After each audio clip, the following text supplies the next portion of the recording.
Mas então, vamos lá. Bom, boa tarde para o Razan, boa tarde para o Bruno. Eu venho apurando essas coisas nas últimas semanas relacionadas ao cumprimento do pagamento de dívidas para os clubes das SAFs, né? Os clubes que viraram SAF, Vasco, Botafogo, Cruzeiro, e também um deles que não virou SAF, no caso o Fluminense, mas que estão usando essa centralização de pagamento de dívida. O que é a centralização de pagamento de dívida? Você junta todas as dívidas daquele clube e ele é pagado numa fila centralizada, e com isso o clube não sofre mais as penhoras como era no passado. O Vasco é um clube que vinha pagando corretamente a sua RCE, que é como a gente chama essa centralização. Eu conversei com advogados de credores e eles falaram que o Vasco vinha repassando, só que em março eu olhei no processo e o Vasco atrasou 10 dias de pagamento, sendo que o Vasco tem um investidor, né, um investidor americano. Era para ter pago 5 de março, ele pagou em 15 de março, e, na verdade, pagou depois que o juiz deu uma decisão falando, olha, está atrasado e a gente vai te excluir do RCE, no caso, ou essa centralização de dívidas, e ele poderia começar a sofrer penhoras se você não pagar. Aí deu 2 dias, o Vasco depositou 2,6 milhões de reais, que são correspondente a 20% da receita mensal, pelo menos tem que ser correspondente a 20% da receita mensal do Vasco, destinado, nesse caso, à justiça trabalhista, à dívida trabalhista do Vasco, as dívidas que ele tem ali com ações trabalhistas. Esse dinheiro vai para uma conta judicial e depois é repassado, segundo uma ordem ali do processo, para os credores, né? Jogadores, funcionários, enfim, quem prestou serviço para o Vasco. Eu perguntei para o Vasco o que tinha acontecido. Eles não me responderam exatamente por que atrasou, mas eles me deram algumas explicações, foram mais transparentes que o Botafogo, né, que não deu explicação quando a gente teve um caso parecido, não, que o caso do Botafogo é grave, né? Está 4 meses atrasado, ainda não quitou. Mas o Vasco diz que o RCE dele é um case de sucesso e que ele está aumentando os repasses. Citou que repassava até o ano passado em torno de 1,5 milhão, e agora já está repassando 4 milhões por mês, que é um valor até considerável, para pagamento de dívidas aí a civil e a trabalhista. Não explicou por que houve esse atraso.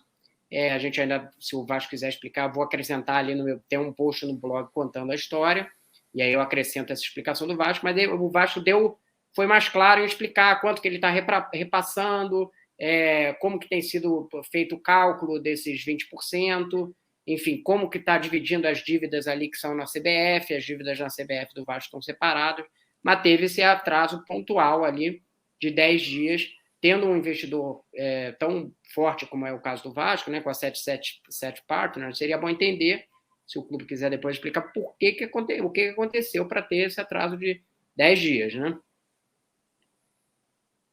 Exatamente, a gente vai ficar, inclusive, de olho nessa situação. Já já a gente vai ter o Bruno Braz na sequência para falar do ponto de vista do Vasco, do jogo em São Januário, a eliminação para o ABC, porque teve um movimento de protestos ali dos torcedores do Vasco, e até o público ficou aquém do esperado. O Vasco acabou sendo eliminado nas penalidades, e evidentemente que o resultado no campo está ligado com esse tipo de informação que o Matos traz para a gente do bastidor, e vice-versa, as duas coisas estão conectadas. Essa coisa da receita, vou contextualizar, eu converso com fontes ali que da Vasco SAF, né?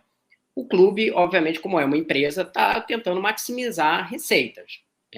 Ponto. Está revendo contratos, enfim, ele vai tentar gerar o máximo de receita, porque tem aportes do Vasco SAF previstos de 700 milhões, mas a longo prazo a ideia é que o clube se sustente com as receitas que são geradas pelo próprio futebol. É ilusão o torcedor do Vasco achar que vai ter investimento e que vai ter ingresso barato. Não vai ter.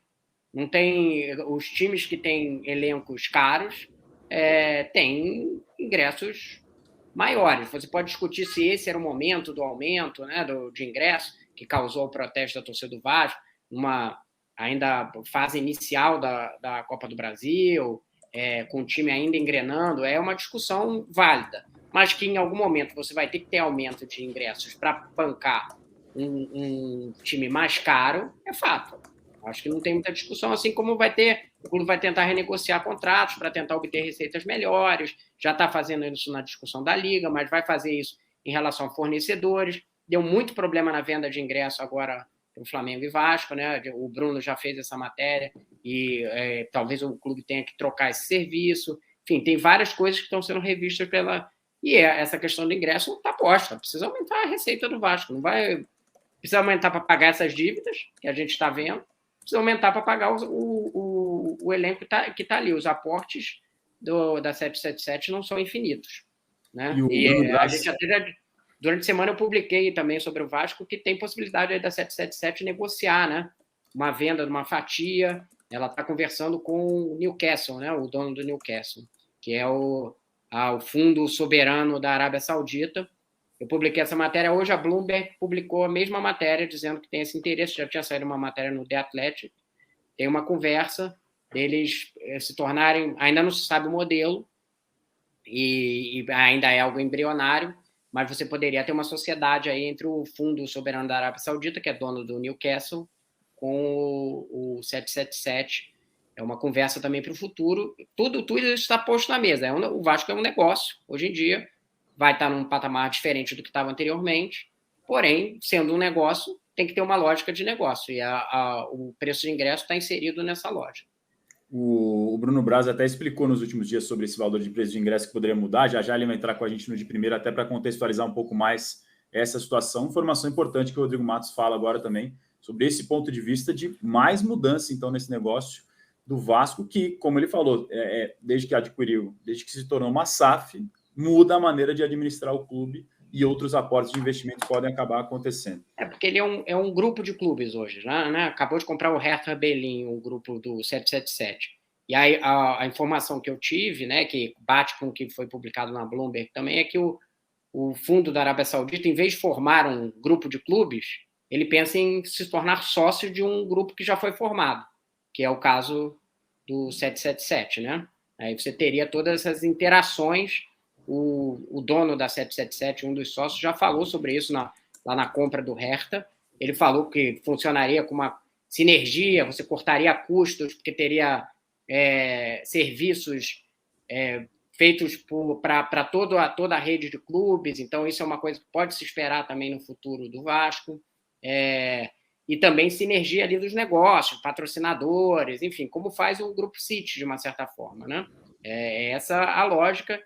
E a ideia, pelo menos dentro do contrato do Vasco, é que ele não seja um satélite, vai ser o clube do grupo, o principal clube aqui na América do Sul. Isso está previsto em contrato.